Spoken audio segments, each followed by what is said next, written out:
नमस्कार दोस्तों, स्वागत करती हूँ हमारे यूट्यूब चैनल पर। अब मैं आपको कहानी का दूसरा भाग सुनाऊंगी। सुबह राजन अपने ऑफिस चला गया, लेकिन दोपहर तक वापस भी आ गया। सुमिता ने छुट्टी ले रखी थी। उनके कमरे में हुई रात की बहस सुमिता तेज आवाज में बोल रही थी, तो सुरेश और मंजू तक भी आवाजें पहुंच गई थी। दोपहर के समय सुमिता अपने कमरे में अकेली थी और राजन बाहर जाकर बैठ गया था। तभी कमरे के दरवाजे को किसी ने खटखटाया। सुमिता ने देखा सुरेश था। सुमिता उठकर खड़ी हो गई और सुरेश भीतर आया। सुरेश ने प्यार से पूछा, और बेटे जी ठीक तो हो? कोई समस्या तो नहीं? सुमिता ने एक औपचारिक मुस्कान के साथ कहा, बढ़िया पापा जी। फिर सुरेश ने थोड़ा हिचकिचाते हुए कहा, बेटा जी मुझे नहीं पता, देखो रात को क्या हुआ और क्यों हुआ, लेकिन तुम्हारी गुस्से वाली आवाज बाहर आ रही थी। कोई दिक्कत हो तो बताओ, राजन ने कोई गलती की हो तो बताओ मुझे। सुमिता ने कहा, कुछ नहीं पापा जी, वो बस ऐसे ही बहस हो गई थी।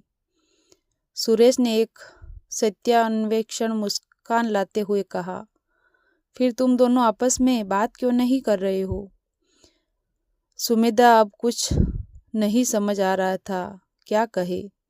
उसने बनाते हुए जवाब दिया, वो पापा ऐसा कुछ नहीं है, नथिंग इज सीरियस, सब ठीक है, आप परेशान मत होइए, ये हम दोनों के बीच का इशू है, हम दोनों रिजोल्व कर लेंगे।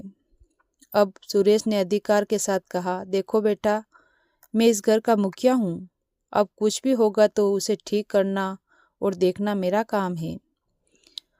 सुमिता को अब सुरेश की बातें अच्छी नहीं लग रही थी। उसे ये सुरेश अपनी व्यक्तिगत जिंदगी में अनाधिकृत अतिक्रमण लग रहा था। वैसे भी उसकी मनस्थिति बहुत खराब थी, क्योंकि शादी के बाद 3 रातें बीत चुकी थी, जिनमें से 2 रातें उसने राजन के साथ बिताई थी और दोनों ही रातों में उसको एक बहुत ही खराब अनुभव से गुजरना पड़ा था। विवाह के बाद एक पति पत्नी के मध्य होता है, वैसा तो कुछ भी नहीं हुआ था। सुमिता ने अब थोड़ा सख्ती के साथ कहा, पापा आप मुखिया हो, इससे मुझे कोई समस्या नहीं, घर के निर्णय आप लेते हो और लेते रहो, आई डोंट माइंड, बट मेरे और राजन के बीच के मामले को हम ही सुलझाएंगे। उस बारे में मैं क्या बताऊं? ये आप दोनों पति पत्नी की पर्सनल लाइफ है, इसमें तो आपको मेरे मम्मी पापा को इंटरफेयर करने का कोई हक नहीं है, और ना ही ये सही है।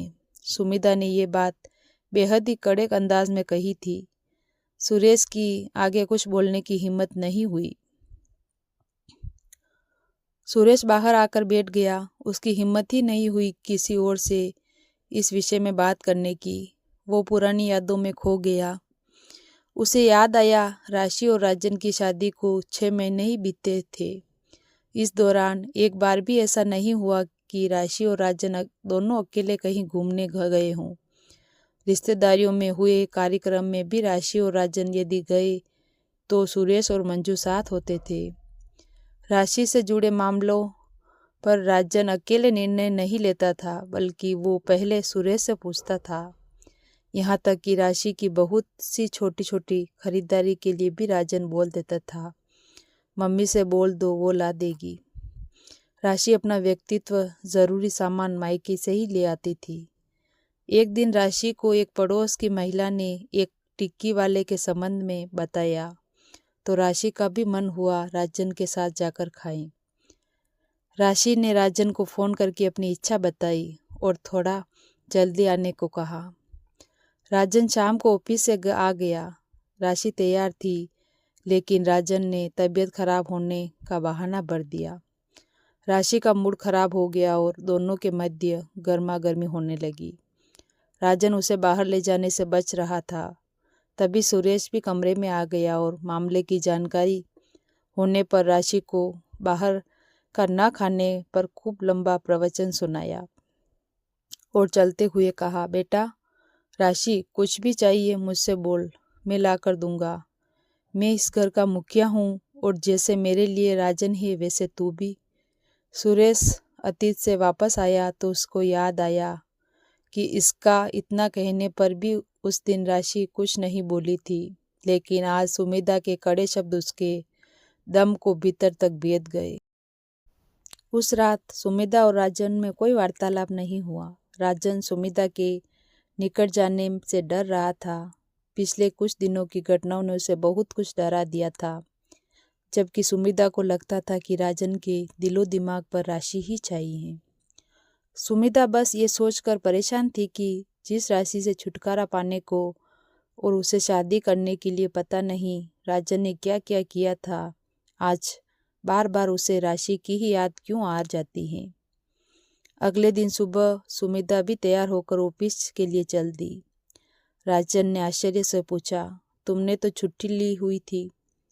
सुमिता ने बेपरवाही से जवाब दिया, अरे अब पेंडिंग वर्क बाद में भी मुझे ही देखना पड़ेगा ना, यहाँ भी कौन सा काम है, ऑफिस ही चलती हूँ।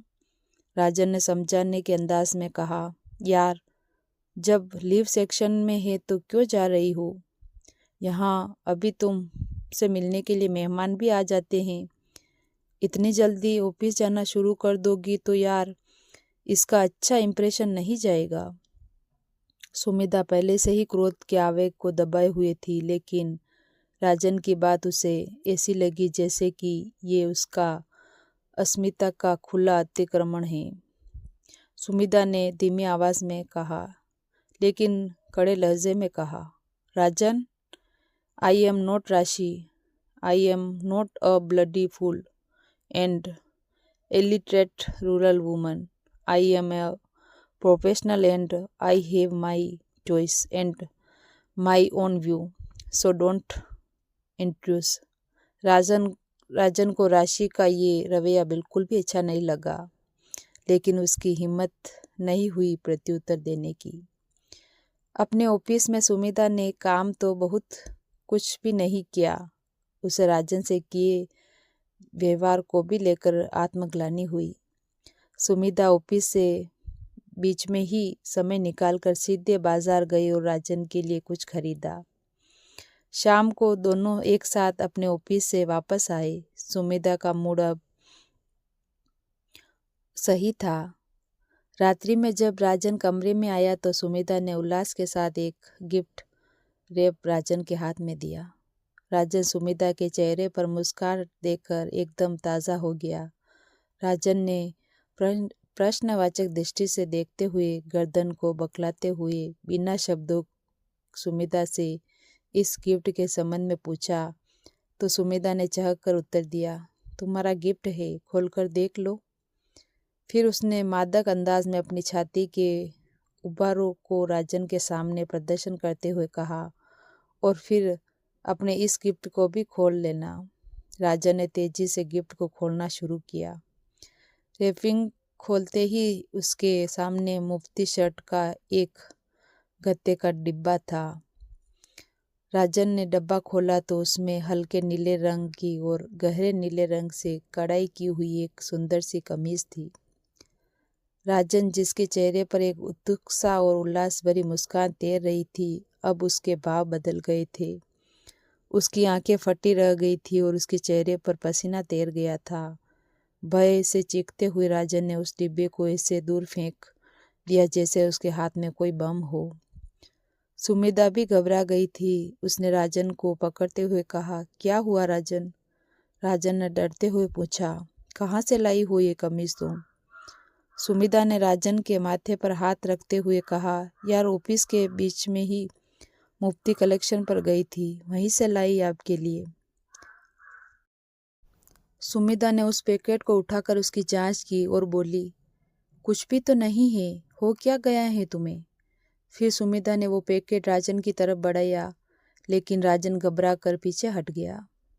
राजन तुरंत कमरे से बाहर चला गया और मकान की छत पर जाकर बैठ गया।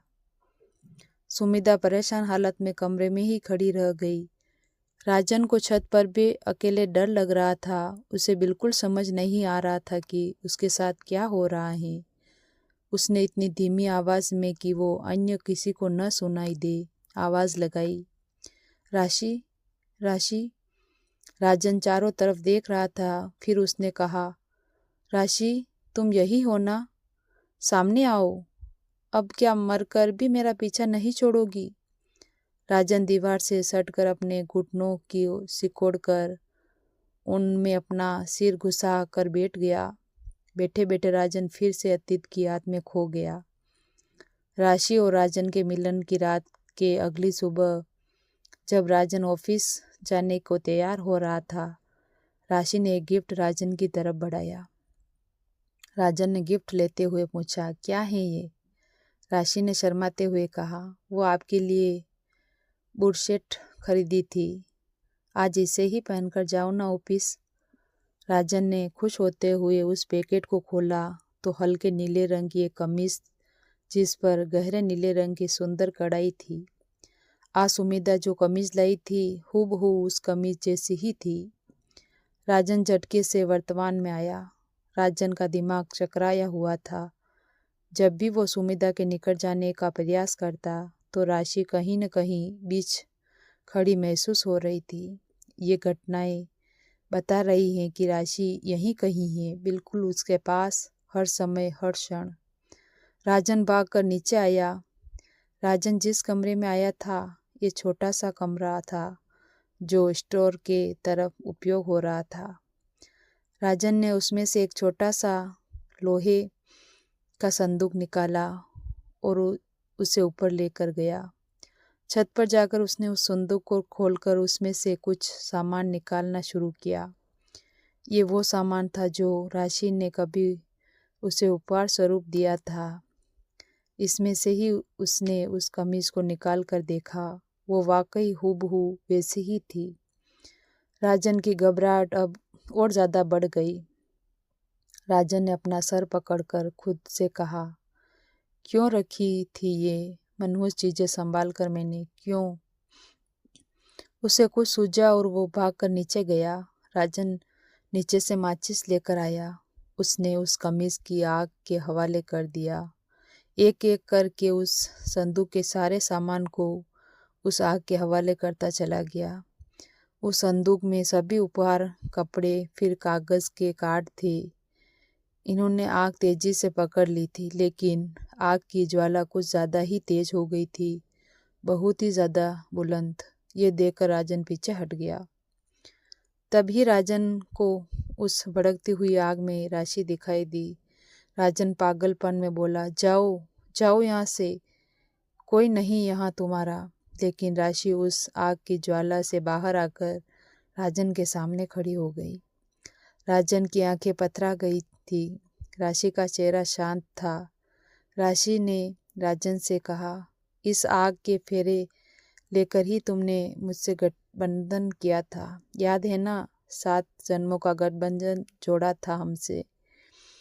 इस आग के सामने ही मेरे हाथ पर हाथ रखकर आपने 7 वचन लिए थे, 7 जन्मों तक साथ रहेंगे।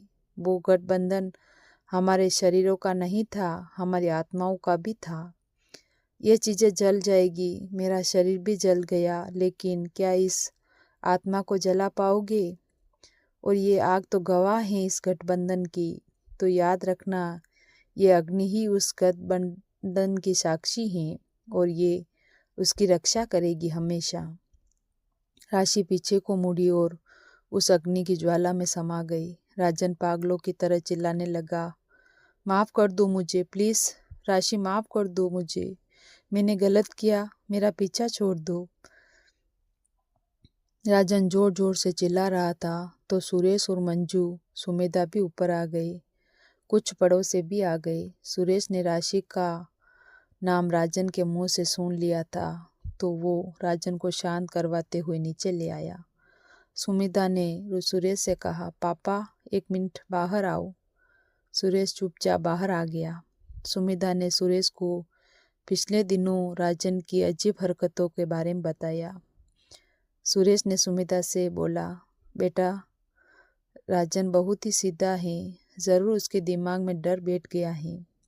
तभी पीछे मंजू आई और बोली, मंदिर पे बाबा जी को दिखा लाते हैं इसे।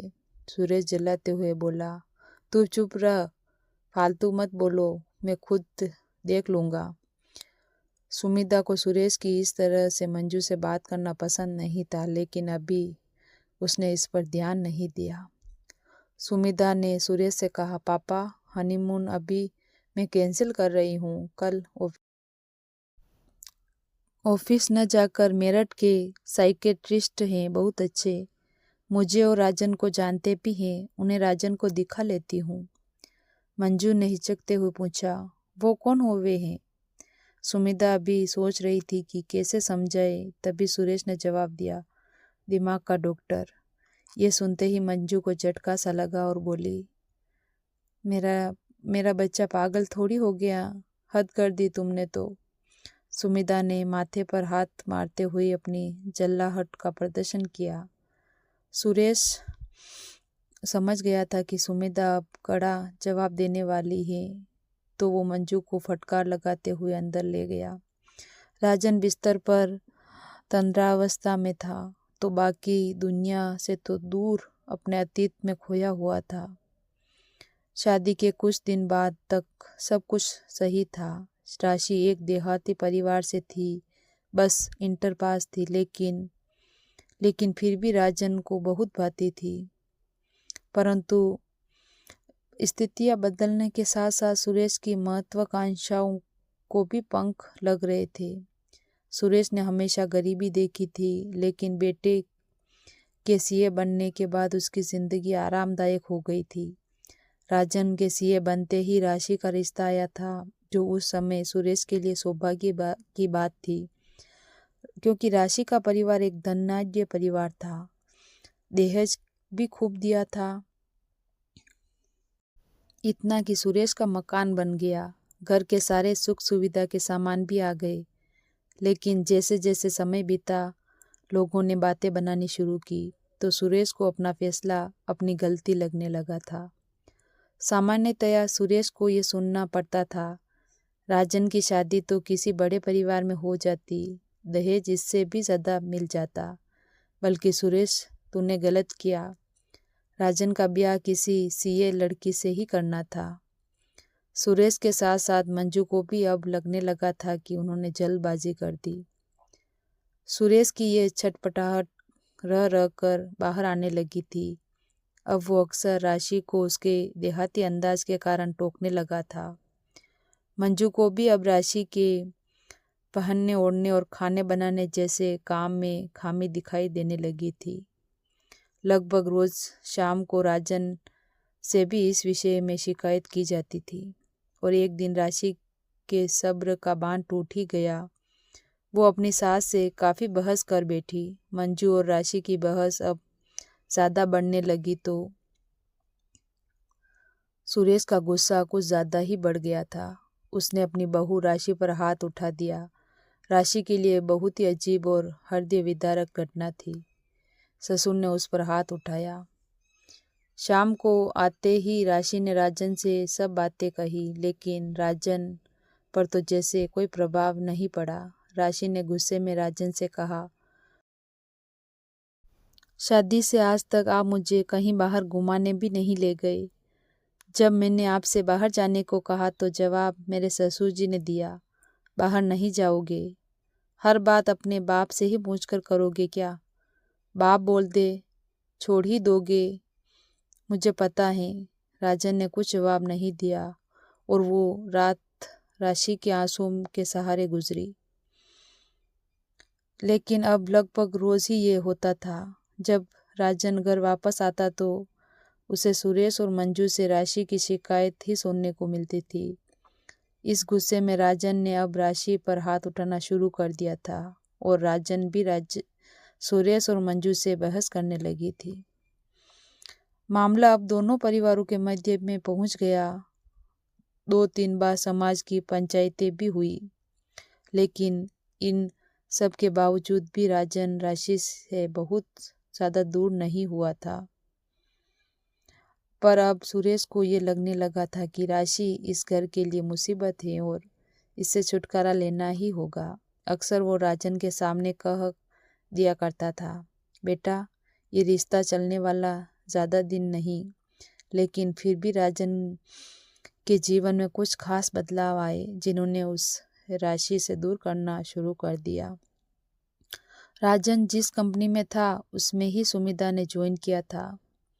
वो बहुत ही हंसमुख और आत्मविश्वास से पूर्ण युवती थी। उसका चेहरा सामान्य था, परंतु उसकी देह दृष्टि और उसका आत्मविश्वास से परिपूर्ण आचरण और हंसमुख स्वभाव उसे एक आकर्षक व्यक्तित्व बना देते थे। राजन ने उसका संवाद कम को लेकर काफ़ी होता था। राजन उसकी तरफ आकर्षित था और वो भी राजन की से आकर्षित। यह संबंध धीरे धीरे आत्मीय होते गए। सुमिता का जीवन खुशहाली में गुजरा था। उसके पिता एक IAS थे, लेकिन राजन के जीवन में उससे वैवाहिक जीवन को लेकर पेचीदगियां शुरू हो चुकी थी। वो सुमिता से अपनी वैवाहिक जीवन में चल रही परेशानियों के संबंध में बात करता रहता था। एक बार एक ऑफिशियली गेट टुगेदर में राजन राशि को अपने साथ ले गया था। कहानी का तीसरा भाग मैं आपको बहुत जल्द सुनाऊंगी। धन्यवाद।